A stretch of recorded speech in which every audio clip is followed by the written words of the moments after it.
ஸ்ரீ குருவாயூரப்பன் திருவடிகளே சரணம். இதுவரைக்கும் இந்த தசகத்தோட ஸ்லோகங்கள் எல்லாத்தையும் தனித்தனியாக பார்த்தோம். இப்போது இன்றைக்கி அந்த எல்லா ஸ்லோகங்களையும் சேர்த்து சொல்கிறேன்.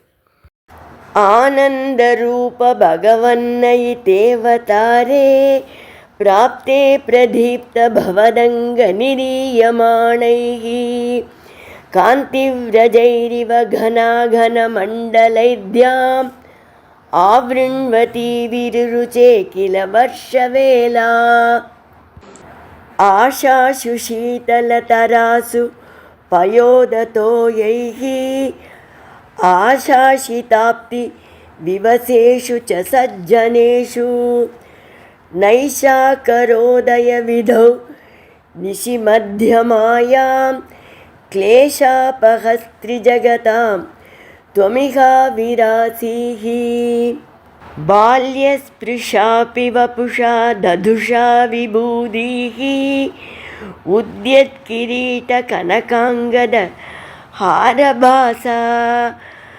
शङ्कारिवारि जगता परिभासितेन मेघासितेन परिलेसित सूतिगेहे वक्षस्थली शुकनिलीनविलासि लक्ष्मी मन्दाक्षलक्षितकटाक्षविमोक्षभेदैः तन्मन्दिरस्य कलकंसकृतामलक्ष्मीम् उन्मार्जयन्निव विरेजित वासुदेव शौरिस्तुधीरमुनिमण्डलचेतसोऽपि दूरस्थितं वपुर्विदीक्ष्य निजेक्षणाभ्याम् आनन्दबाष्पपुलगोद्गमगद्गदार्द्रः तुष्टावदृष्टिमकरन्दरसम्भवन्तम् देवप्रसीद परपूरुषतापवल्ली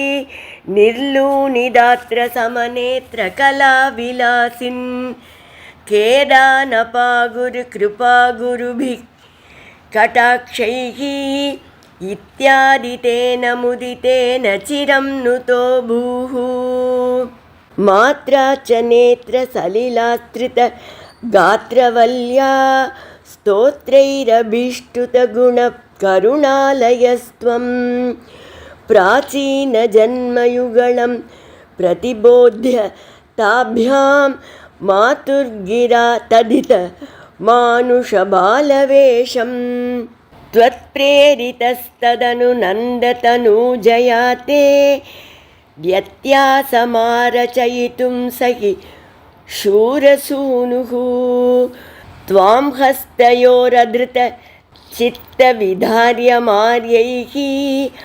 अम्बोरुहस्तकलहंसकिशोररम्यं जाता तदा पशुपसद्मनियोगनिद्रा निद्रा विमुद्रितमदाकृतपौरलोकं त्वत्प्रेरणात् किमिव चित्रमचेतनैर्यद्वारैः स्वयं व्यगटि सङ्घटितैः सुगाढम् शेषेण भूरिपणवारितवारिणात स्वैरं प्रदर्शितपदो मणिदीपितेन त्वां धारयन् सकलु धन्यतमप्रदस्ते सोऽयं त्वमीश मम नाशय रोगवेगान्.